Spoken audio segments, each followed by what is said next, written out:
Media video ಪ್ರಕರಣಕ್ಕೆ ಸಂಬಂಧಪಟ್ಟಂತೆ ಪ್ರಜ್ವಲ್ ರೇವಣ್ಣಗೆ ಕಾನೂನಿನಂತೆ ಶಿಕ್ಷೆ ಆಗಬೇಕು. ಕಲಬುರಗಿಯಲ್ಲಿ ಕೇಂದ್ರ ಸಚಿವೆ ಶೋಭಾ ಕರಂದ್ಲಾಜೆ ಈ ರೀತಿ ಹೇಳಿಕೆ ಕೊಟ್ಟಿದ್ದಾರೆ. ಪ್ರಜ್ವಲ್ ಹೇಗೆ ವಿದೇಶಕ್ಕೆ ಹೋದ್ರು, ರಾಜ್ಯ ಸರ್ಕಾರ ಏನ್ ಮಾಡ್ತಾ ಇತ್ತು ಅಂತ ಪ್ರಶ್ನೆ ಮಾಡಿದ್ದಾರೆ.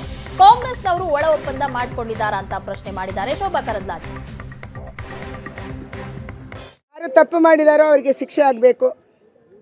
ಯಾರೇ ಮಹಿಳೆಯರ ಮೇಲೆ ದೌರ್ಜನ್ಯ ಮಾಡಲಿ, ಅತ್ಯಾಚಾರ ಮಾಡಲಿ, ಕಾನೂನಿನಂತೆ ಅವರಿಗೆ ಉಗ್ರವಾದಂಥ ಶಿಕ್ಷೆ ಆಗಬೇಕು ಅನ್ನುವಂಥದ್ದನ್ನು ಭಾರತೀಯ ಜನತಾ ಪಾರ್ಟಿ ಬಯಸ್ತಾ ಇದೆ.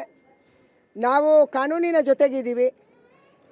ಕಾನೂನಿನ ರೀತಿಯಲ್ಲಿ, ನೆಲದ ಕಾನೂನಿನ ರೀತಿಯಲ್ಲಿ ಅವರಿಗೆ ಯಾವ ಶಿಕ್ಷೆಯನ್ನು ಕೊಡೋಕ್ಕೆ ಸಾಧ್ಯನೋ ಆ ಶಿಕ್ಷೆಯನ್ನು ಕೊಡಬೇಕು.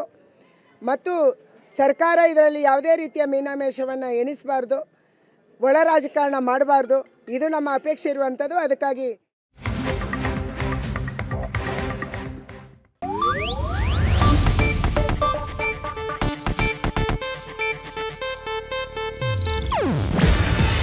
ಇದು ಏಷ್ಯಾನೆಟ್ ನ್ಯೂಸ್ ನೆಟ್ವರ್ಕ್ ಪ್ರಸ್ತುತಿ. ನೀವು ನೋಡ್ತಿದ್ದೀರಾ ಏಷ್ಯಾನೆಟ್ ಸುವರ್ಣ ನ್ಯೂಸ್.